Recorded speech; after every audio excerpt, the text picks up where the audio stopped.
Sports Shorts with David and Greg. You know what it is? Sports Shorts with David and Greg. What you know about it? Sports Shorts with David and Greg, baby. ESPN style highlights for the heads, baby. 2-minute drill, we on 10, baby. Bulldogs, Braves, Falcons, we talking it all, baby. We talking heydays and Herschel and Murph Dog. Matthew Stafford in primetime 21, y'all. We talking Neeks, Bud, Augmont, and Concac. From Dark Rivers to Mookie Blaylock. Sports Shorts with David and Greg. Greg, baby. Sports Shorts with David and Greg. Greg, baby. I'll get over you. I know I will. I'll pretend my ship's not sinking. And I'll tell myself I'm over you, 'cause I'm the king of wishful thinking. That was Go West 1990s hit King of Wishful Thinking off of the Pretty Woman soundtrack. And I was singing that not because it's a great song, which it is, but because last night, that's exactly what I was doing. I was having some wishful thinking, I'll be damned, can we not get more than 3 hits? But we could not, as Team Venezuela beat us. We'll get to that in a little bit. First up, I'm your host, David, and across from me, the bearded one, Gregory. Gregory, how you doing this morning, my friend? Well, sir, for some reason, and I think I've mentioned on here, the intro song to our sports short show has really started to catch on, and every It's time good. it comes on now, I'm vibing more to it, and I'm It's feeling it.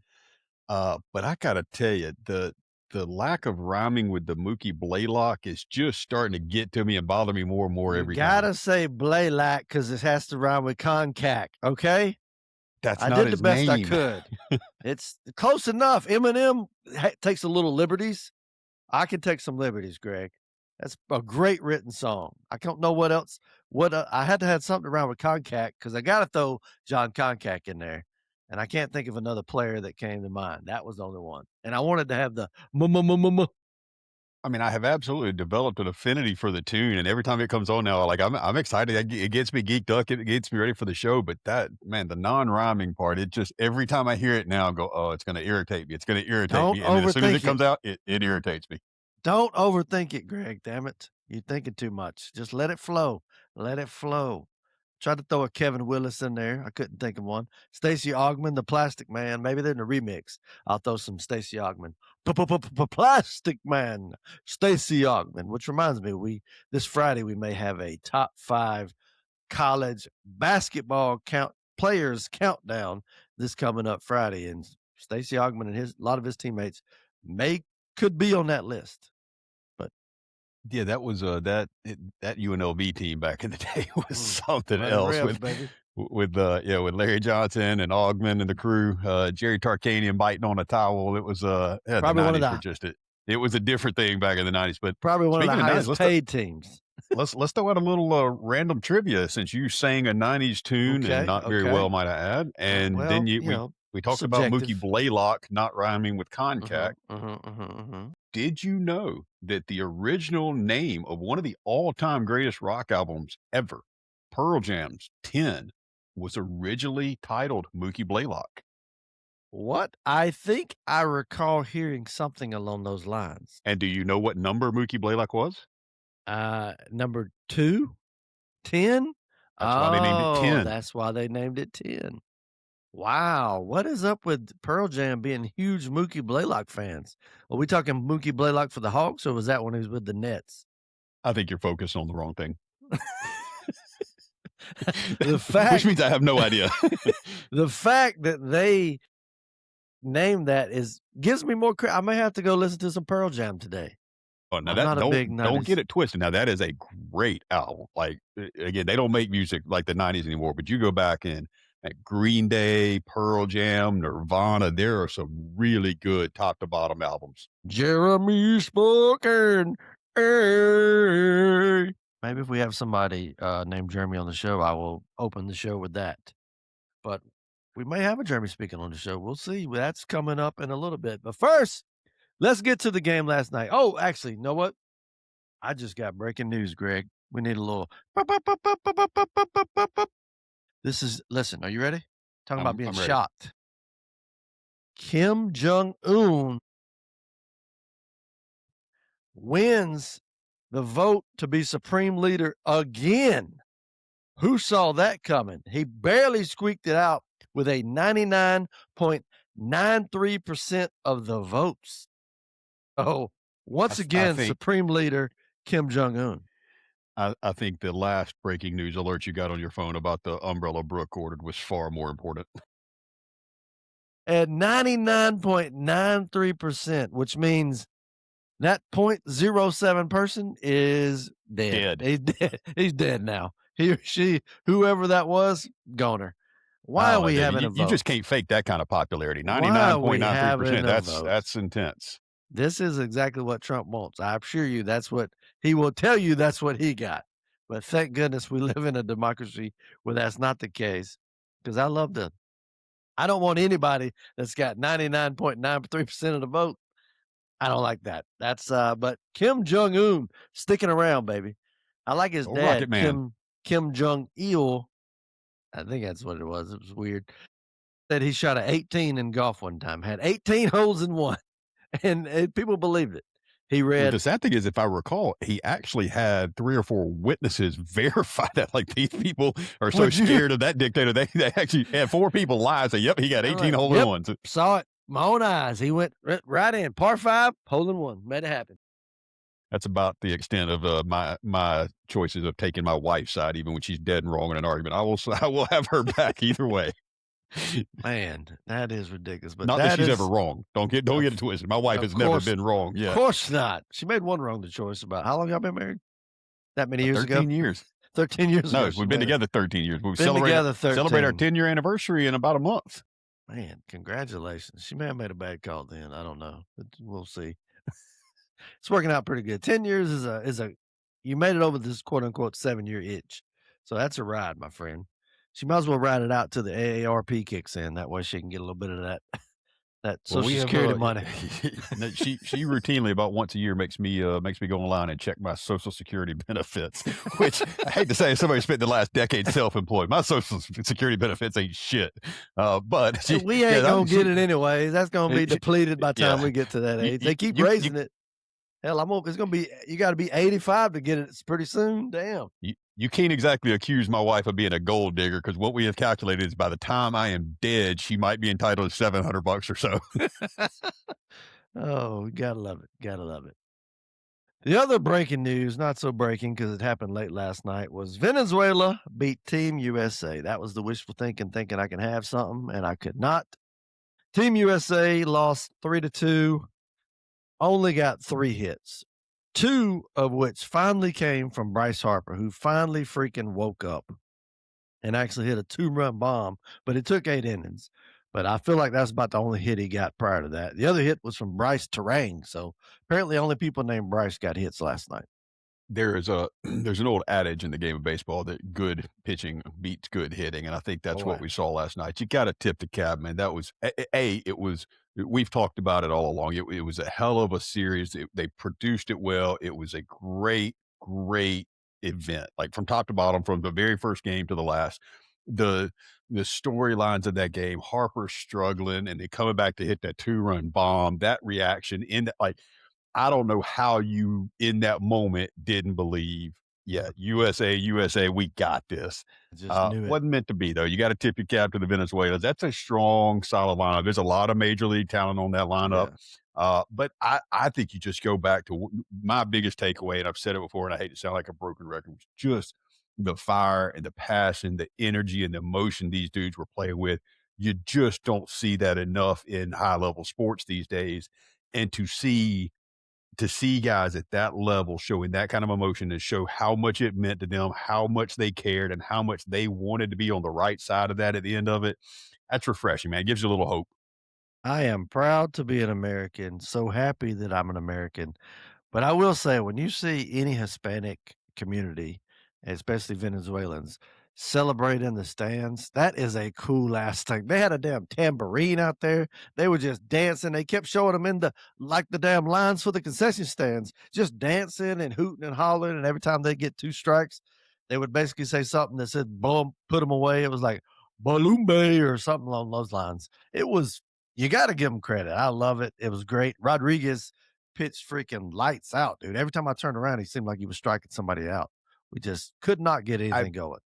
I've not had the opportunity to be in the stands for a lot of what I would consider electrifying baseball games. That would have been one. I think I was there. Yeah. I've been to a couple of playoffs games. I was there a couple of years ago on the Braves when they were playing the Mets, and then whatever it was, where in Game 3 where Riley hit the go-ahead home run late in the game, we were there. That was Bailey's birthday present. We had taken Bailey to that game. That was Nice. awesome. That was probably the most electric of a game I've ever been to in person. And I can only imagine having been in that stadium in Miami. And we give Miami fans hell because they hadn't supported the Marlins for shit since that team's inception. But that stadium was rocking. It was just, man. I was watching a baseball game on TV, which I do routinely. But for a game that wasn't a World Series Braves game or a game that I didn't have 500 plus bucks on, I was watching that with intent, and it was awesome.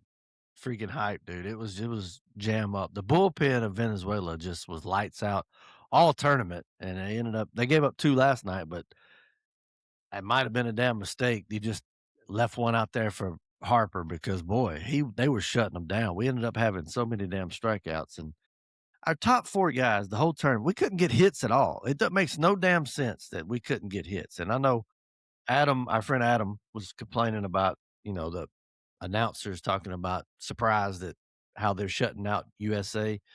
And they're like, hey, Venezuela's a damn good team. And I agree. However, when you got the lineup we got, you can't help but want to expect more hits. We only had like what, 8 home runs, 10 home runs, something along those lines. You think, hell, we would have got that out of the top 4 guys. With the top 4 guys being Bobby Witt, Bryce Harper, Schwarber, and Judge. I think Judge hit before Schwarber. Uh, Bobby Witt Jr., 5 Ks, Bryce Harper, 8 Ks, Schwarber, 7 Ks, Judge, 7 Ks. Top 4 guys in the lineup have to at least make contact. We cannot have that many damn strikeouts. That kills us. Well, it may not be to the same degree, but again, we touch on it. Good hitting beats good pitching. I still remember one of the most impressive baseball feats I saw in my lifetime back in the mid '90s. It was one of the All Star games where Pedro Martinez had somehow become like the baddest 145-pound man on the planet. And I saw Pedro go 2 innings against a National League team that was loaded. And he put down 6 batters, 5 of which never made contact with anything he threw. And you just sit there and go, when a pitcher's working it and they've got you off balance as a pitcher, look, you hate to admit it, you and I both had some talent when it came to hand-eye coordination and swinging a bat and hitting a ball. We were better than average. But the truth is, if a major league pitcher is on his game, working his pitches and keeping you off balance, you almost have no shot of catching up to a 98 mile an hour chin high fastball or 83 mile an hour slider in the dirt. Like a lot of it, it's reaction, it's instinct. But let's be real, some of it is luck. Some of it's just luck and getting the hits at the right time. You can hit an absolute missile right at somebody. You can squirt one off the end of the bat for a base hit. It wasn't meant to be. Wasn't our tournament, but it was fun to watch. I always thought that it would, the hitting would catch up to the pitching, or the pitching would catch up to the hitting. Early in the season, you would have a lot of, hitters dominating because the pitchers ain't quite got their stuff just yet. But hell, you wouldn't know that by watching the WBC because pitching all around was lights out, other than hell, Italy seemed to hit off every damn body, but everybody else struggled, man. And even our pitcher last night, Nolan McLean, who's only had like 8 starts in the MLB for the Mets. I'm not looking forward to seeing him this year go against the Braves because for those first few innings, he looked damn near untouchable. William Abreu got to him, but boy, he was throwing the ball well, really good. Had a sweeper. And it looked 2 feet, man. It like he threw that damn thing at your rib cage and it ended up on the outside part of the plate. It was just unreal, the sweeper that some of these kids got these days. Lord, I mean, my shoulders hurt just watching it, but pitching dominated, man. It was all about pitching. Yeah, I spent up until probably the last 10 years or so, and I think I've had to finally kind of accept the ageism and deal with a dose of reality. But for a while there, I'd watch a lot of high level baseball, even Major League Baseball, and go, man, I want to get in the box. I want to dig in. I want to see if I can hit that guy. I've been watching pitching for the last decade. I don't even want to grab a bat and dig in the box anymore because I don't want to embarrass myself with what these guys are bringing. The arms they got up there now, every damn one of them throwing 97, 98, break sick, man. To to give respect, like our hitters didn't perform, but man, you think about the numbers some of these cats are putting up against big league pitching week in, week out. It's pretty impressive because it ain't easy to do. Judge hits 50, pushing 60 every year, which is insane, but he's just like we went over, a huge guy, just ridiculously huge. I I don't want to blame Mark DeRosa because I like him, Georgia guy, play for the Braves, but there were some decisions made that I find a little weird. I know we had Tarek Skubal just one game, and I know everybody's on a pitch count limit and things like that, and it was a great feel good story to have Clayton Kershaw. But what the hell for? He did not pitch. He was not going to pitch. He pitched like early on against the Rockies in like a preseason game, if you want to call preseason. Why you telling me we couldn't use another arm somewhere in there? Hell, even Strider, we couldn't throw Strider in there. I love the fact that we brought him out of retirement. It's a feel good story. And you probably thought, well, hell, we're going to put up 10 runs a game. We don't really need a whole lot of pitching. Well, it turns out we do. I think So that's part a of bit it. of a mistake. And I think, as much as I've touched on the fact that I really appreciated the passion and the fire that the guys were playing with, there's still a lot of guys that didn't want any part of this. There's still a lot of guys that are protecting their money and their contracts. And that's still, look, as long as Major League Baseball is paying people $40 million a year, you're going to have people that don't want to take a chance on doing anything that might invalidate that contract. So I get it. I would hope that the tenor of this year's tournament and the excitement and the passion, I will hope that will gear us towards maybe moving in the right direction to where the next squad we put together for the U.S., we're not bringing out a 4-year-old Clayton Kershaw type, but we're actually saying, hey, look, let's try to legitimately put together the most competitive team we can top to bottom. I hope so. It's been the funnest 2 weeks of baseball that I recall in a long, long time. It lived up to the hype unbelievably. It was phenomenal. Every single game I watched was better than the last. I was hyped. I loved this. Got me so in the mood for baseball. Um, and I love the fact that they came out last night in the hockey Team USA hockey jerseys. That game That was worn for cool. the Olympics. That was really cool. And everybody on the team was repping USA. Even when Bryce Harper hit that home run, he threw his sleeve up, signed to All the right. flag. I'm gonna put you on the spot, Dave. If if we're still doing this show the next time the WBC rolls around, let's commit. You and I will do a broadcast remote from a USA baseball game. Would love it. Would love it. Who knows who we're probably Will going to you send? commit to it? Max Clark. I'll commit because you can't listen. By that We'll time, find a way somewhere. what I don't is care it? where they're playing. We will do a Every remote 4 show years, from. I'd love to go to Venezuela. Although, you know what? Like I said, I posted. I'm like, well, we did take your president, so I guess that's fair. So Venezuela's had a lot going on. So I am happy for them. Obviously, I'm happy for Ronald Acuna Jr. But just some mistakes, I think, on Mark DeRosa. Byron Buxton couldn't hit water falling into the damn river. Like he just was on the struggle bus. Why we put him starting that last game, I don't know. But they had him starting and thankfully took him out, put in Pete Crow Armstrong. But he's trying to be sweet, trying to give everybody, all the veterans, a chance. But you got to win before you can get. They really want to win more than anything. But Byron Buxton couldn't hit anything. And Harper, up until that one, he drove 430 some odd feet, right center, couldn't hit anything either. Judge picked a horrible time to have a horrible game, struck out 3 times, and didn't even watch most of them. But when he did swing, wasn't close. So I don't know. It was frustrating. So I'll be frustrated as a fan because I wanted USA to win. But I saw the passion in those guys that they really wanted to win for USA. So I can't be too hard on them. So nowadays, you can't find hardly players that want to represent the USA, especially not in damn women's soccer, according to Megan Rapinoe. So I appreciate them showing a little Yeah, patriotism.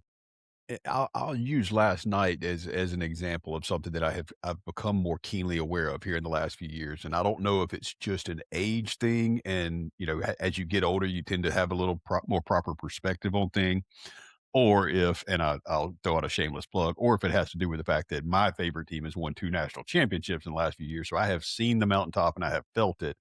But I remember that feeling of winning the first national championship and to have waited that long for that moment. And when it happened, dude, I was on cloud 9 for a week.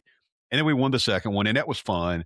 But then I've gotten to the point where, having experienced it, it's like now last night in that game when Harper hit that home run, dude, I was in it. I could not have been more emotionally involved. the moment that game was over, I didn't watch the celebration. I didn't watch them hand out the medals. I turned the TV off, put my headphones in, and I went to bed. I don't care anymore. Like I have reached a stage, like I said, whether it's having experienced the pinnacle and realizing very few things will ever come close to it, or whether it's just age and realizing those things just don't matter that much anymore. Man, it's just gotten so much easier to get in the moment, embrace it, have the passion, feel the fire. But man, I go to bed right after a Georgia night game these days. I went to bed right after that game last night. It just nothing lingers anymore. No, I go straight to bed, and we're spoiled. The fact that if you don't get the best, what's the point? If you don't win, you're like, I don't want second. Once you've experienced the best, it's hard to go down from there. And that's what I tell my wife. I'm like, once you've experienced the best, there's no point in you going out looking. You know what I'm saying? Because what you getting at home, mama, is where it's at. But I'm gonna leave that one alone. I'm just saying, she don't need to be looking. Is all I'm saying. uh, Exciting up and down the board, though. And that leads us into March Madness, which is an exciting time. March, we got golf heating up, we got baseball starting up. Add basketball to the mix, college basketball, and Vegas is hype. Vegas is pumped. Spring Greg, practice is starting in Athens. oh, spring practice, usually around this time. We'll see what happens there. Gunnar Stockton's making a lot of noise, a lot of excitement out of him. I just like that he's wasn't wasn't too ashamed to go talk to old Trump. I love that. But March Madness, Greg has decided to give away some money. Greg, you want to tell everybody a little bit about it? Well, I came up with the idea. I begged David for years to do a podcast with me because I thought people liked him and I thought people would listen. But it has come to my attention that apparently I'm going to have to throw some money at this project to get it off the ground. So it's a free entry. All you got to do is go listen to the last episode, or I'll give it to you for free again. The password's hamstring. ESPN bracket challenge. The group is the Common Sense Superheroes. We got 9 or 10 entries in there now. So hey, you got a pretty good shot at winning $300. But yeah, if you win the whole tournament, $300, Cash App, Venmo, however you want it. And if you simply accomplish the task of beating both David and myself, then we will invite you on for a segment of the show. You can talk about whatever you want to do, or we'll promote whatever you want us to promote for you, whatever. So we're trying to have a little fun with it. You still got some time in there. Get in there, fill out your brackets, and engage with us. Let's go on the Facebook page and talk to us a little bit about your picks, or comment on the YouTube or whatever. 300 smackaroonies is nothing to shake a stick at. If some of you like to keep pouring out gas prices the way they are, that might get you a little bit. You can almost take a family of 5 out to hibachi twice with that, as long as you don't get any sake. Tell you what, if I won, what I wouldn't do with my money is go to Harbin's Park in Decula and give them another dime. I won't do that. You're not getting another dime, Harbin's Park. So don't do that. I don't recommend that. But go fill it out. Like Greg said, we got it all over our socials. You can click the link, sign in, use the password hamstring, which is a direct shot at me, an absolute travesty that you would pick on somebody of such high ilk as me is disrespectful. But we'll let it slide this time. But check that out. One coming up. We're gonna have one. May do another bracket called divorce was the password. I'll throw that on Greg. He wants to keep on putting the hamstring jokes at me. Son of a bitch. But Oh, go. I'm going to say something that I probably should know better to keep this in my mouth. But man, that divorce, the best decision I ever made. How you, subject change. I won't go into detail. But yeah, go click the link on our socials, sign up. Like Greg said, there's not a whole lot yet. We just started throwing it out there, and I believe we have until tomorrow at maybe noon before it kicks off. Go sign up, spread the word, let everybody know. And if you get to come on the show, I mean, $300 is nice, but just coming on the show with myself and Greg, I mean, come on, it doesn't get much better than that. And we're going to ask for help here. David and I have racked our brains, which obviously that's not going to produce anything worthwhile. But we tried to come up with a challenge just between the two of us, something kind of goofy, something silly that we can hold each other accountable and try to get some listeners involved. So if anybody's got any ideas, something silly or fun that David and I can do that between the two of us, the loser will have to, you know, do some stupid party trick or something like that. We see what people can come up with. Maybe our listeners can help us out. Keep in mind that password is hamstring for a reason. It could have been Achilles too. So any kind of physical things, or if it involves running or anything, I may be out. Yeah, check it out. Greg, have you filled out your bracket yet? I have filled out the winning bracket, yes. The winning bracket. So you saw mine and copied it? Is that what happened? Absolutely, of course. I know how Okay, much that's what basketball I you thought. watch. Yeah. Loads, loads. And like Greg said, I think oh, he didn't say, I said it, damn it. Friday, I think we're gonna go over top 5 NCAA players that we've ever seen play. Again, has to be who we've seen play, which means we can't go like Lou Alcindor. Lou Yeah, Alcindor was a beast. Pistol Pete and Lou Pistol Alcindor are Pete off the was a table. beast. Pistol Pete, well, give him a 3-point line. He'd average 50. That's all I'm saying. But but I do have my bracket here. I have it filled out. I won't give it away, but you can probably see it on there. But I'll show you the winner. Your Yukon Huskies, baby. The Yukon Huskies. Ray Allen, Pride and Joy, Yukon Huskies is who I got winning it all, Greg. I won't go and Jesus break down it. Shuttlesworth. I won't bring yeah. I won't that's him, yeah. It's a good movie, by the way. He got game, baby. He got game. I won't go down to the top 4 or the top 8, nothing like that, but I will just say UConn. Greg, who you got, Greg? I, against everything in my heart, I think Florida's the best team. Florida's the deepest team. I got the Gators cutting down the nets as much as I hate it. I would love Boy, to see that the Blue hurts. Devils cut down the nets. My true focus is winning the bracket just because that'll be fun. And just I want Georgia to get out of the first round, beat the Billikens, I don't know if you've caught any St. Louis basketball, but they've got a player that you are going to love. Y'all tune in Thursday, watch the Dogs play St. Louis. They've got this kid's got to be 7'3", 340 pounds. Gosh. I'm going to say something that I hope NBA fans. He looks like a less athletic Nikola Jokic.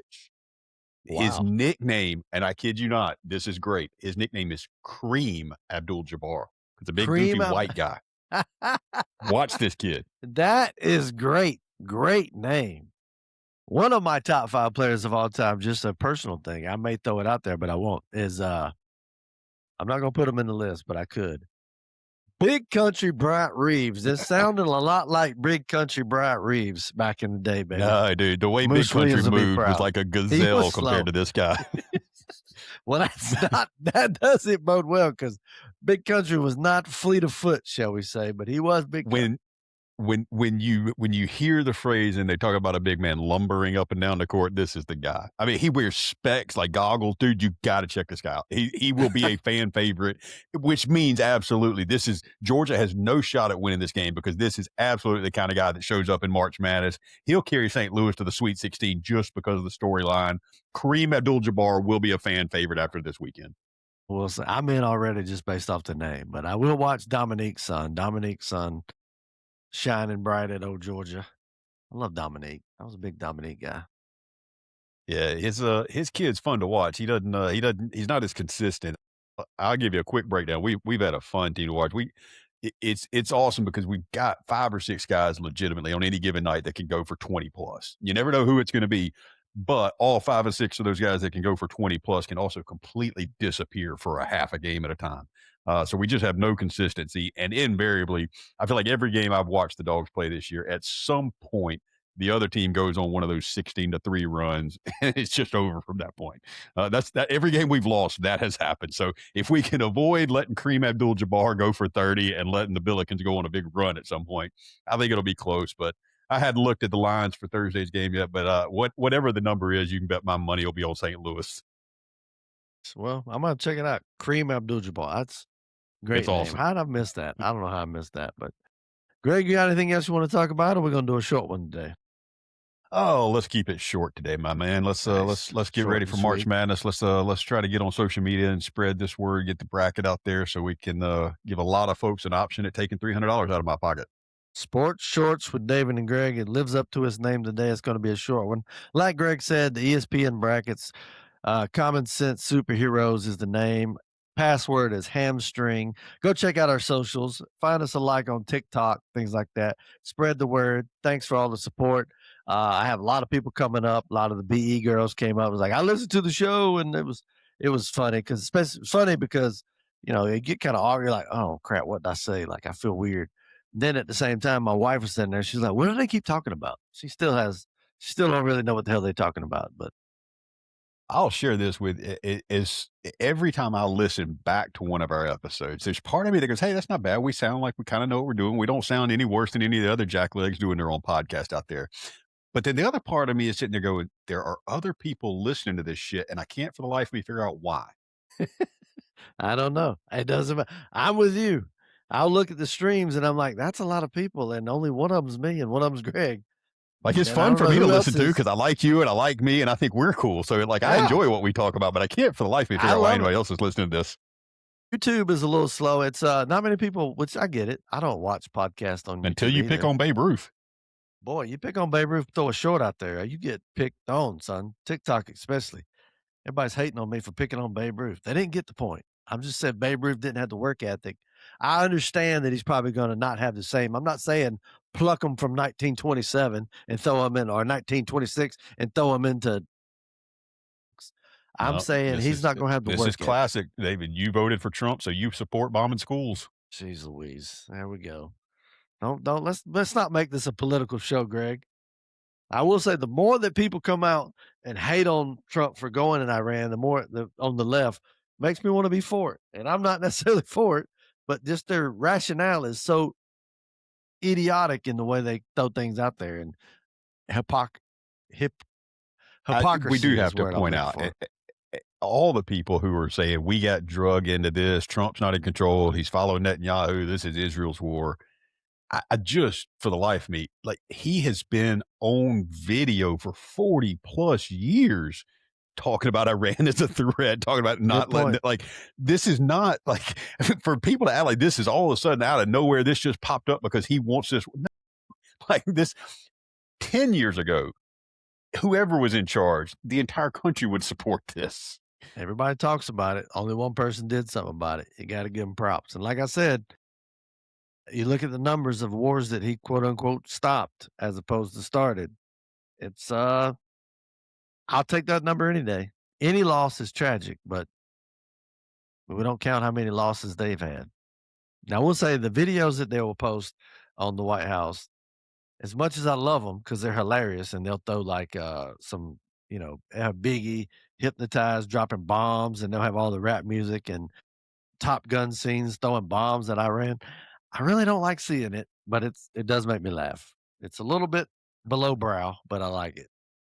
I have started more and more coming to the conclusion that I think it's intentional. I think it's a smokescreen because it gives the left and it gives his true haters something to focus on, something to grab hold to. But they all stick their head in the sand and none of them realize what he has actually done for the last 14 months and the shit he's getting accomplished. So yeah, let them keep ragging on him for not being presidential and what he puts out on Twitter and he's mean and he's a buffoon. Orange man's bad. I get it. But that dude is reshaping the entire world right now. And then you can talk about how he wants to put out true socials all you want to. I'm trying to pay attention to what matters. He's doing something, and it's not just raising gas prices, which that's happening a little bit too. But however, if you look at the average gas price and under Biden as opposed to under Trump this turn, it was a lot higher under Biden at this point, at the highest at a point. Just saying. Just saying, your boy Biden wasn't exactly a superstar. Okay. But that's it for the day. I feel like I had something else I was going to say, but I can't remember what it was. Oh, I know what I was going to say. One thing that they've accomplished is infighting amongst the right between like your Megan Kelly's, Mark Levine's, Ben Shapiro's, Tucker Carlson's. Geez Louise. And what is up with Ben Shapiro and his eyebrows? It is getting out of control, dude. It's like he not only dyes them, I think he's putting Rogaine right on his eyebrows. It's very Well, odd. I did not expect to have a conversation on eyebrows, but mine from time to time get out of control a little bit. And my wife will go, "Hey, you need to do something with that." But yeah, Ben's got some caterpillars crawling over his eyes. It's some Good furry little grief, things going son. on I'm up there. wanting to talk. This one right here it says it's surprised, and this one's just normal. But for some reason, this one looks shocked. I don't know why, but his are just. uh, Remember, was it uh, Art Rooney on 60 Minutes at the end of the day that had them damn long strings? It's like the somewhat opposite of that because they're not long and stringy, but boy, it's off-putting, Ben. I I'm like just Ben ready. Shapiro, but Let's get Megan, Tucker, and Candace on one side. Let's get Ben and his crew on one side. Let's just put them all in a cage match and let's just let them settle it out. That's why we among can't have us, nice things because they can't focus on the big picture. I We're know. all nitpicking on who agrees with absolutely everything. And if you don't agree with everything I think, then you're not really on my team. while the other team just goes, "Hey, boys can be girls, DEI, whatever," and they support each other no matter what. I like Megyn Kelly. I listen to her a lot, and she just was like, I don't know if we should be in this war kinda deal." And that turned into her being a Nazi, according to, Mark Levin. Apparently, she hates Israel. If you say anything negative, you're automatically a Nazi, which is what we accuse the left of doing, yet our own right is seemingly doing the same damn thing, which is disappointing and sad. Well, I think that's, we all become prisoners of the moment, and so much of that can be attributed to the current environment with social media, and you feel the need to respond immediately. And nowadays, if you see one headline, people overreact. If you have one event, one thing happens, and people they immediately feel like they have to take a side and have to form an opinion. I'm gonna tell you, and I know this is crazy to say this, but every now and then it's probably okay to just slow down and gather a few more facts before you start spreading your opinion and yelling it from the mountaintops. Because I don't know, being first is cool, but being right's better. Well said. We will end on that one. This one got away from us. We said no politics, just sports, and here we are. We'll save that till Friday. That's it. Another episode 19 of Common Sense Superheroes. This is the Sports Shorts edition. Go fill out the bracket. Go win some of Greg's money before Haley takes it back away from him. Go win some money, put in a password hamstring, make something happen. You're going to lose, but if by chance you do win, you can come on the show and have a little talk, and we'll go politics, conspiracy theory, whatever the hell you want to talk about. Hey, just as a quick thought between us, a little just for men, I we could love both it. use it. I could dang sure use it. If you want us to look straight jet black, I'll throw some in there. I ain't scared. I I've don't know thought if I'll about go it a jet time or black. two. I can't pull that off, but I'll give Don't go I'll give jet something to black, match. but Yeah, I can't pull off the Mexican hair like you can, but that might be I a can definitely good. go darker. That might be good. It's gonna look very odd. That must look like I forget the movie where he showed up and his dad dyed his hair. That was so funny. But that's I've it. done it once. It's a trip, and when it's especially when it's this Episode thick. episode 19 in the books. That's another show. We appreciate it. Go win Greg's money. And if you do win, remember, don't go to Harbins Park and don't spend no money on the damn concessions. I'm telling you, dying for this. Get in your Bible, say your prayers, tell the truth, and be kind to each other. Amen. Peace out, guys.